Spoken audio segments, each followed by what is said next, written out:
आज के मेहमान हैं गाबा सर, जो आपके सवालों के जवाब देंगे। और मार्केट निफ्टी 2 पॉइंट रह गया, अभी थोड़ी देर में बढ़िया रिकवरी के साथ कामकाज करता हुआ दिख सकता है। गाबा जी से करा लेते हैं। गाबा सर, कैसा लग रहा है निफ्टी और बैंक निफ्टी? आज मार्केट का व्यू क्या है आपका? या नमस्कार, गुड मॉर्निंग टू यू। ऐसा लगता है कि अगर आज फ्लैट खुलता या डिप खुलता तो एक बाइंग मिलती। प्रॉब्लम है कि आज गैप अप खुला, वो गैप अप नहीं खुलना चाहता। फर्स्ट डिप वायबल था, ना कि गैप अप। तो यहाँ पर इसलिए थोड़ी सेलिंग नजर आती है निफ्टी में। और बैंक निफ्टी की बात करें तो एग्जैक्टली वही हाल है। और कल थोड़ा वीक था, आज भी उसकी फ्लैट खुल के नीचे है। बैंक निफ्टी एक्चुअली साथ नहीं दे रहा है। अगर बैंक निफ्टी साथ देता तो शायद एक अप मूव मिलता। लेकिन दो बातें गलत हो गई। एक तो गैप अप खुला जो नहीं खुलना चाहिए था, और बैंक निफ्टी में वीक था, तो इसलिए वो बैंक निफ्टी नीचे खींच रहा है निफ्टी को। मजा आता अगर बैंक निफ्टी स्ट्रांग होता और निफ्टी गैप डाउन खुलता, फिर तो एक तेजी आ जाती। हो सकता है कल परसों मिल जाए वो, आज नहीं लगता मुझे। आज कंसोलिडेशन, कल परसों फिर तेजी बन सकती है। तो ये है पूरा मूड और माहौल आज का। चलिए अब सवाल जवाब लेते हैं। पहला सवाल है सुनील गुर्जर का, जो मध्य प्रदेश से हमारे साथ जुड़ रहे हैं। सुनील जी नमस्कार, सवाल पूछिए अपना। जी सर नमस्कार। जी सर, मैंने एनएमडीसी के 100 शेयर लिए हैं। 116.30 पे बाइंग है। ओके, समय की कोई दिक्कत नहीं है, बताइए। दुगना तो हो गया है क्या दुगना तो हो गया? गावा सर, दुगना हो गया। होल्ड किए हूँ या निकल जाऊँ? हाँ, पूछ रहे हैं अभी। गावा सर, एनएमडीसी इनका अच्छा इन्वेस्टमेंट बन गया है, दुगना हो गया लगभग। अभी भी ये होल्ड करें क्या इसको? होल्ड करना चाहिए। हम टारगेट लगा के निकलना नहीं चाहिए। जब बुल ट्रेंड हो, बुल मूव हो, तो राइड करना चाहिए। हाँ, लेकिन अपने आप की जो प्रॉफिट है वो प्रोटेक्ट करना हमारा धर्म बन जाता। इन्होंने लिया है 100 के आसपास, अब डबल हो गया, तो प्रोटेक्ट करने के लिए 200 के नीचे स्टॉप लगाइए। वहां पर एक सेफ टेक्निकल स्टॉप है। अगर वो टूट जाता है तो बाकी अपना, अदरवाइज कंटिन्यू होल्डिंग का क्या नुकसान है?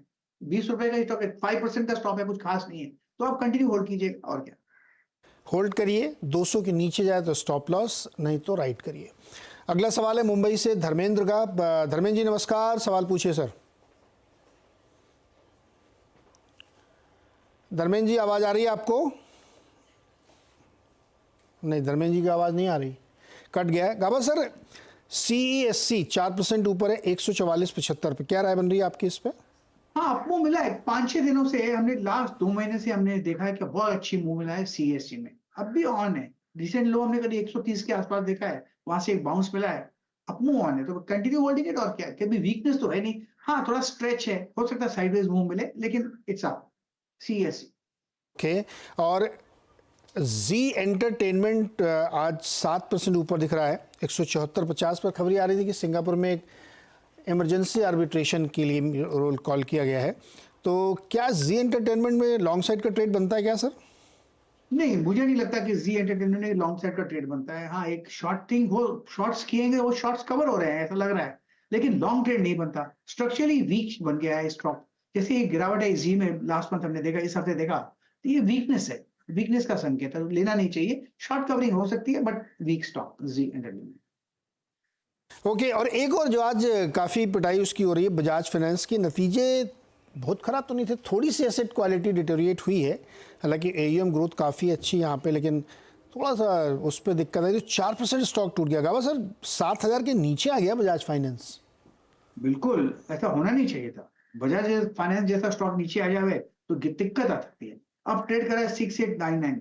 मुझे लगता है 6500 भी पॉसिबल है, लेकिन उसका वक्त लगेगा, क्योंकि वीकनेस है। स्ट्रेंथ जब तक ये 7200 के ऊपर क्रॉस नहीं करता, उसके ऊपर ट्रेड नहीं करता, तब तक रिस्पेक्ट करना चाहिए कि वीक है स्टॉक। तो लेट्स सी, लेकिन फिलहाल वीक नजर आता है बजाज फाइनेंस फिलहाल वीक नज़र आता है, नज़र रखेंगे इसमें। गाबा से रुकिएगा जरा, एक बोर्ड रूम करते हैं, बातचीत करेंगे केपरी ग्लोबल कैपिटल के बारे में। सालाना आधार पर कंपनी के नतीजे काफ़ी बेहतर दिखे हैं। ब्याज से आमदनी में 13% का उछाला, मुनाफा भी 82% की ग्रोथ दिखा रहा है। डिसबर्समेंट में भी शानदार डबल हो गया है। AUM भी 54% की वृद्धि देखने को मिल रही, YOY ये सारे हैं। कंपनी ने बोनस और स्प्लिट का भी ऐलान किया है। बातचीत करेंगे कंपनी के मैनेजिंग डायरेक्टर और चेयरमैन राजेश शर्मा जी से। राजेश जी, बहुत बहुत स्वागत है आपका CNBC आवाज़ पर। जी धन्यवाद। तो राजेश जी, नंबर तो बड़े शानदार दिख रहे हैं। आपके हिसाब से क्या हाईलाइट है इन नंबर्स की? तो देखिए, एक तो ग्रोथ है। पिछले साल से इस साल हमने करीबन 54% की AUM में ग्रोथ करी है। और एक है कि हमने करीबन 300 ब्रांचें फर्दर गोल्ड लोन की ऐड करी पिछले 12 महीने में। तो गोल्ड लोन का एयूएम में करीबन 113% का ग्रोथ आया है। और हमने कार लोन डिस्ट्रीब्यूशन जो है, जो फी प्रोडक्ट है, उसमें इस बार का जो 10,000 करोड़ का डिसबर्समेंट का टारगेट है, उस पे हम पहुंच रहे हैं। तो एक फी इनकम का काफी है। एक नया इनिशिएटिव जो हमने इंश्योरेंस का कॉर्पोरेट एजेंसी का लाइसेंस दिया है, आज हमारे करीबन 3 लाख कस्टमर हो गए हैं। उसको हम इंश्योरेंस बेचने का एक टेक्नोलॉजी प्लेटफॉर्म के थ्रू उनको बेचेंगे, तो वो एक नया इनिशिएटिव है। तो ओवरऑल हम देखें तो एक तो एग्जिस्टिंग प्रोडक्ट में ग्रोथ है, नया प्रोडक्ट का एडिशन हुआ है, फी इनकम बढ़ी है। तो ओवरऑल जहां गोल्ड लोन की नई ब्रांचेज में हम इन्वेस्टमेंट फेज में रहे हैं, जहां पे कि गोल्ड लोन की ब्रांचें अगले साल से प्रॉफिट देना शुरू करेंगी, तो ये एक अच्छी फाउंडेशन लेड हुई है growth along with the profitability अगले साल के लिए। और हमें लग रहा है कि अगले 4 से 5 साल में जो है हम काफी अच्छा ग्रोथ करने का एम रख रहे हैं। अभी जो पिछले 2 साल में ग्रोथ आ रही है 50% के ऊपर, 5 साल में एवरेज 30 से 35% की ग्रोथ का हम टारगेट लेके चल रहे हैं। राजेश जी, जो आपने लाइसेंस लिया है इंश्योरेंस वाला, आप इसके 3 लाख ग्राहक ऑलरेडी हो चुके हैं? नहीं, हमारे एग्जिस्टिंग बोरोवर 3 लाख से ज्यादा हैं। Okay okay. उनको हम इंश्योरेंस भी बेचेंगे, उसके लिए हमने कॉर्पोरेट एजेंसी का लाइसेंस लिया है। और हमें अगले साल लगता है कि हमें इससे 50 करोड़ की एक रेवेन्यू का टारगेट होगा, जहां पे प्योर फी इनकम का प्ले है।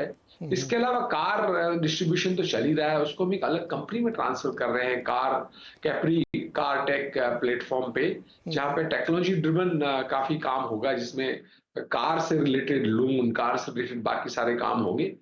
तो काफी कुछ नए बिजनेस हमने सेट किए हैं। आप देखें पिछले 2 साल में हम देखें तो हमने गोल्ड लोन सेट किया है, हमने कार लोन डिस्ट्रीब्यूशन का सेट किया है, अभी हम इंश्योरेंस करने जा रहे हैं। तो हमने काफी नए इनिशिएटिव लिए हैं। गोल्ड लोन आपने नया किया था, ज़बरदस्त ग्रोथ उसमें, कार वाला किया उसमें ज़बरदस्त ग्रोथ है, तो हिस्ट्री रिपीट हो सकती है कि इंश्योरेंस वाले में भी वैसी ग्रोथ आप दिखाएंगे। 2 मेजर सेगमेंट सर आपके, एमएसएमई वाला और एक अफोर्डेबल हाउसिंग, दोनों में बहुत शानदार ग्रोथ है। 23-24% की सालाना ग्रोथ हम लोग एमएसएमई में देख रहे हैं।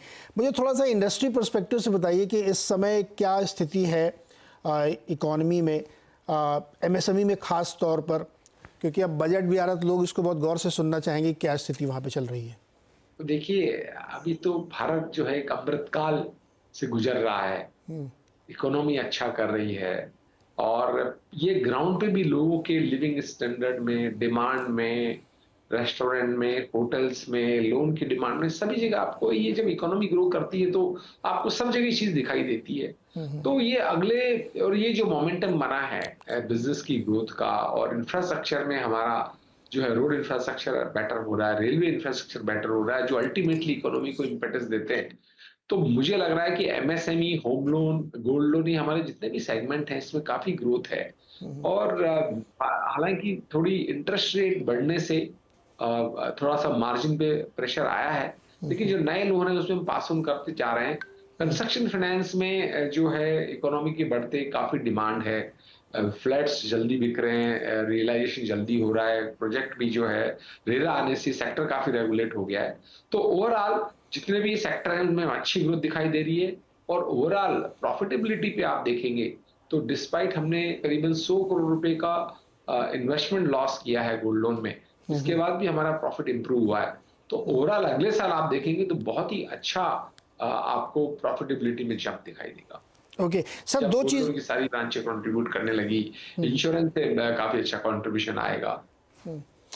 राजेश जी, 2 चीज़ें और, एक तो ये आपका ओपेक्स में काफ़ी वृद्धि हुई, तो शायद इसलिए हो गई क्योंकि नए नए वेंचर्स आप लेके आ रहे हैं, और दूसरा थोड़ा सा ग्रॉस एनपीए जो है बढ़ता हुआ दिख रहा है।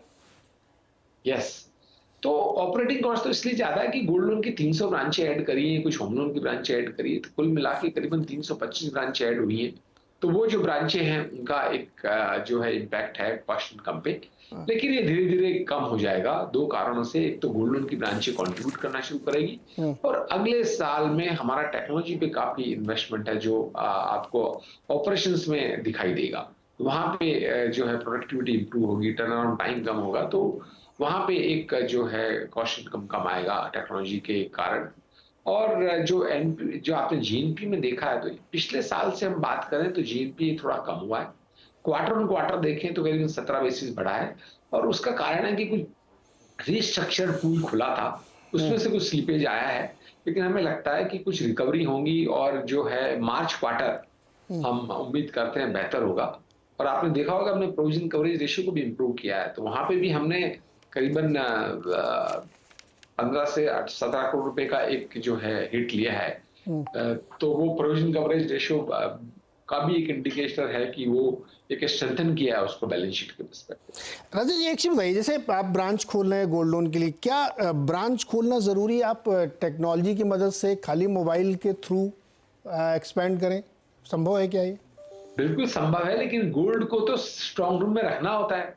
कस्टमर गोल्ड लोन लेके आता है, वॉक इन करता है, तो टेक्नोलॉजी से आप क्रॉस सेल का इनिशिएट कर सकते हो, लेकिन जो कस्टमर के साथ प्रॉपर्टी डॉक्यूमेंट लेना है, वेटिंग करना है, उससे मिलना है, और जो गोल्ड के काम में तो गोल्ड लोन का वे करना है, उसका असेसमेंट प्योरिटी का करना है, उसके बाद गोल्ड को स्टोरेज करना है, जब कस्टमर वापस लेने आता है तो उसी इमीडिएट 5 मिनट में उसको वापस लौटाना है। ये सब काम बिना ब्रांच के संभव नहीं है। हाँ, आपका टेक्नोलॉजी से ये हो सकता है कि आप कस्टमर को जो है कनेक्टिविटी उससे बेटर कर लें, उसको स्टेटमेंट चाहिए, उसको कोई पेमेंट जमा कराना है, कुछ पता करना है, नया प्रोडक्ट लेना, वो सब काम जो है टेक्नोलॉजी से होगा। ओके, कैप्री ग्लोबल का स्टॉक जो है अप्रैल 2023 में 600 रुपये का था, अब वहाँ से बढ़ के ये लगभग 1000 रुपये हो गया। बेहतरीन रिटर्न, शानदार रिटर्न, और अब तो बोनस और स्प्लिट भी कर दिया है।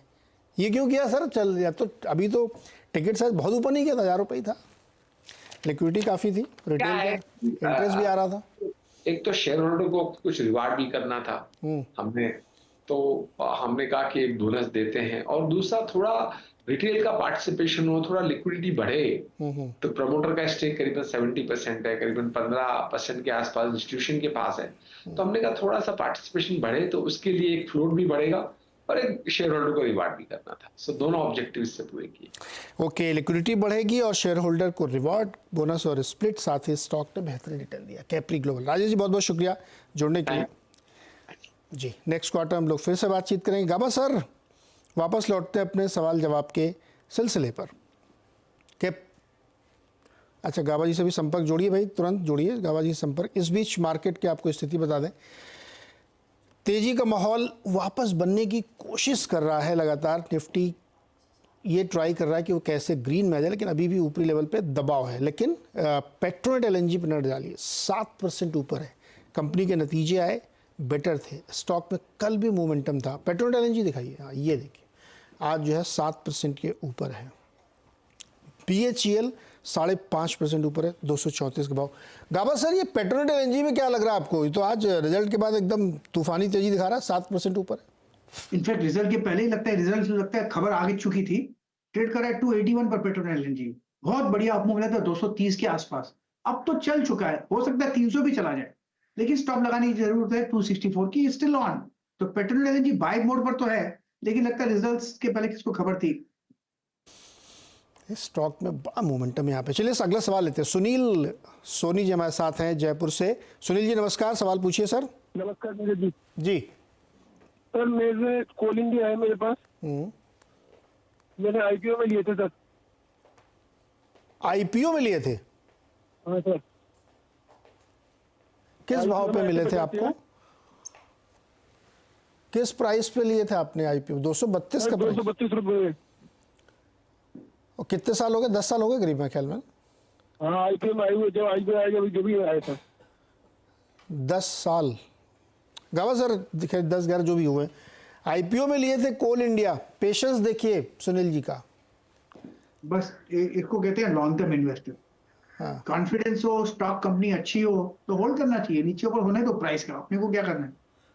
बढ़िया है स्टॉक, तो अभी भी बढ़िया लगता है। 409 पे ट्रेड कर रहा है। अब नेक्स्ट लॉजिकल टारगेट 500 का होना चाहिए। मैं आपको एक प्रॉमिस करता हूँ, इनको आप जो भी कह दो, इनको ये बेचेंगे नहीं। सुनील जी, अपने आपको खुश करने आए यहाँ पर। सुनील जी, हाँ जी। गावा सर कह रहे हैं कि आप लॉन्ग टर्म इन्वेस्टर है, आप बेचेंगे नहीं, कुछ भी कर लें हम। ठीक है सर। नहीं ठीक नहीं, मैं पूछ रहा हूँ आपसे, सवाल है मेरा ये। गावा सर कह रहे हैं कि लॉन्ग टर्म इन्वेस्टर हैं, ये बेचेंगे नहीं, इनका अब रिटर्न बनना शुरू हुआ है, हालांकि बहुत लंबा पीरियड आपने गुजारा है इसके साथ। हाँ सर, नहीं बेचना तो नहीं है मेरे को। बेचना नहीं ना गावा जी, देखा आपने, सही बात निकली आपकी। चलिए अगला सवाल लेते हैं, आरके कालरा जी हैं सहारनपुर से। कालरा साहब बताइए। हाँ नमस्कार सर। जी नमस्कार। और सर कैसे हैं? मैं एकदम बढ़िया हूँ सर, आप बताओ।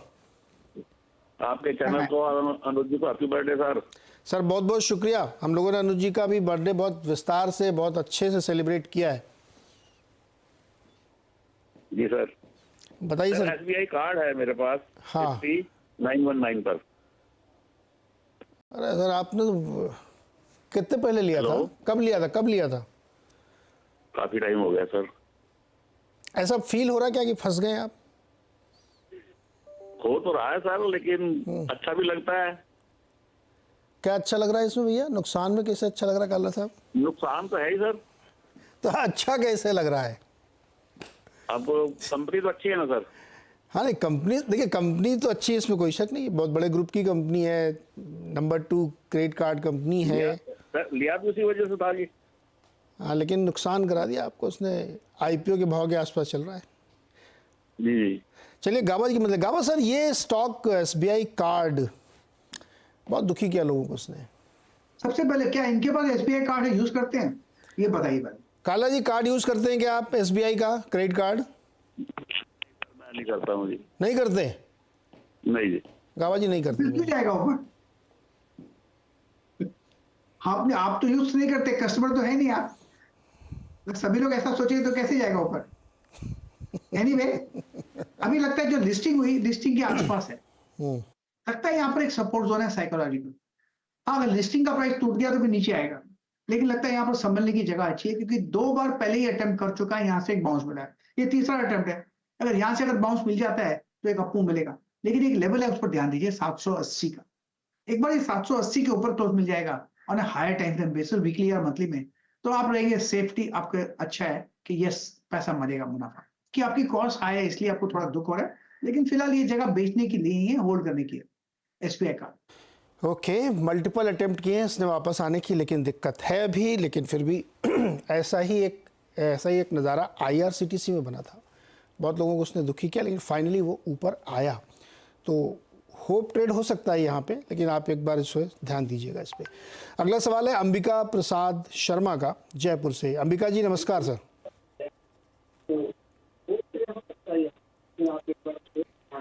अंबिका जी अपना टीवी का वॉल्यूम बंद करिए, वरना आपको मेरी आवाज़ नहीं सुनाई देगी और मुझे आपकी। अच्छा, उन्होंने फ़ोन ही काट दिया कि बात ही नहीं करनी, कोई बात नहीं। गावा सर BHEL 5.5% ऊपर, 234 का प्राइस, क्या राय है इस पे? होल्ड ही करना चाहिए भाई, बढ़िया स्टॉक है, क्या मोमेंटम है, स्ट्रेच है, सो व्हाट, 230 रुपए आसपास ट्रेड कर रहा है, सपोर्ट है 200 के आसपास। मुझे लगता है जब भी उसमें कोई डिप्स मिली है वो एब्जॉर्ब हुई है, तो I think it's a buy, stop deep, otherwise है तो होल्ड ही कीजिए, नथिंग टू वरी। BHEL। अच्छा गावा सर, दीपक नाइट्राइट नाम का एक शेयर है, 2241 पे समय ट्रेड कर रहा है, ये भी पिछले 1.5-2-3 सालों से बहुत एक रेंज में फंस गया है। दिखाइए इसका एक 2 साल का चार्ट दिखाइए इसका, ये देखिए गावा सर, 12 महीने में इसने कितना 20-21% रिटर्न दिया है। हाँ ये देखिए, ये 2 साल का चार्ट देखिए, एक रेंज में फंसा हुआ है, ये क्या राय बनती है इस पे?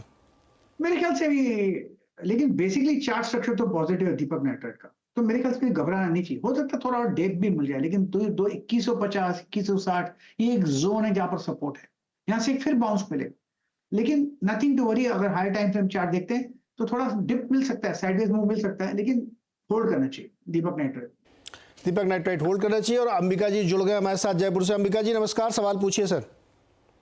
नमस्ते सर, मेरे पास HDFC के 65 शेयर है सर, HDFC बैंक के 1624 में। 1624 में HDFC बैंक के 65 शेयर हैं जी, लंबे समय के लिए रख सकते हैं इसको आप? 1624 में। ओके गावा जी, गावा सर HDFC बैंक, क्या बात है, मेरे पास भी ये स्टॉक है और मुझे फिक्र नहीं है, continue holding for long term. मेरी तो कॉस्ट 0 है, आपकी कॉस्ट थोड़ी हाई है, लेकिन ये स्टॉक बढ़िया है, होल्ड करना चाहिए लॉन्ग टर्म के लिए। शॉर्ट टर्म में टिप मिल सकती है, लेकिन जाएगा ऊपर ही, जाएगा ऊपर ही, टाइम लगेगा उसके लिए, लेकिन घबराइएगा मत। एक्सेस स्टॉक में घबराना नहीं चाहिए, बहुत बड़ी बैंक प्राइवेट सेक्टर की, नीचे आएगा लेकिन जाएगा ऊपर अल्टीमेटली। तो नीचे आता तो मौका मिल जाता है ऐड करने का, और लॉन्ग टर्म लॉन्ग हॉल के लिए ले सकते हैं। और ये स्टॉक मेरे पोर्टफोलियो में, मेरा डिस्क्लोजर। ओके, गाबा सर का डिस्क्लोजर है, लॉन्ग ओनली है, तो आप इसको होल्ड कर सकते हैं। एक और फटाफट सवाल लेते हैं, तो हमारे साथ जुड़ रहे हैं। अच्छा, अभी कॉलर समाप्त। लास्ट क्वेश्चन एक और आपसे ले लेता हूँ गाबा सर, जिसपे काफ़ी लोगों की दिलचस्पी है, वो है वोडा आइडिया। नतीजे आए कुछ खास नहीं थे, बहुत लोन है इनके ऊपर, और यूबीएस ने सेल कॉल दी है 11.25 की। स्टॉक का थोड़ा सा दबाव है। सर वोडा आइडिया में क्या कर रहे हैं लोग? बस 17 रुपया एक जगह, वहां से एक ब्रेकआउट मिला, सस्टेन हुआ, नीचे आया। अब थोड़ी वीकनेस है वोडाफोन आइडिया में, लगता है ये बेस बन रहा है। अब इस कैंपेन में पॉसिबल है कि और भी लोअर लेवल देखें, कहां तक सपोर्ट मिल सकता है। 11 और 12 के आसपास सपोर्ट मिल सकता है अगर नीचे आता है तो अगर किसी को खेलना है, स्विंग ट्रेडिंग करना है, तो 11-12 के आसपास लेना चाहिए, फिर एक 16-17 के आसपास बेच देना चाहिए। तो यहाँ पर ऐसे मूव बनते हैं, लेकिन फिलहाल शॉर्ट टर्म में वीकनेस है और हम गिरावट देखेंगे। Vodafone idea is not a good idea. Okay, it's not a good idea, short term में गिर सकता है, और रेंज बता दी, उस बीच में आप ट्रेड कर सकते हैं। गाबा सर बहुत बहुत शुक्रिया जुड़ने के लिए और बातचीत करने के लिए। थैंक यू, शुक्रिया। तो उम्मीद करते हैं कि सेकंड हाफ में मार्केट में रिकवरी बढ़ेगी, लेकिन इस वक्त दबाव बढ़ गया है थोड़ा, 44 पॉइंट नीचे आ गया है निफ्टी, और बैंक निफ्टी 90 पॉइंट नीचे। छोटा सा ब्रेक के बाद खिलाड़ी नंबर 1 हर्षदा के साथ।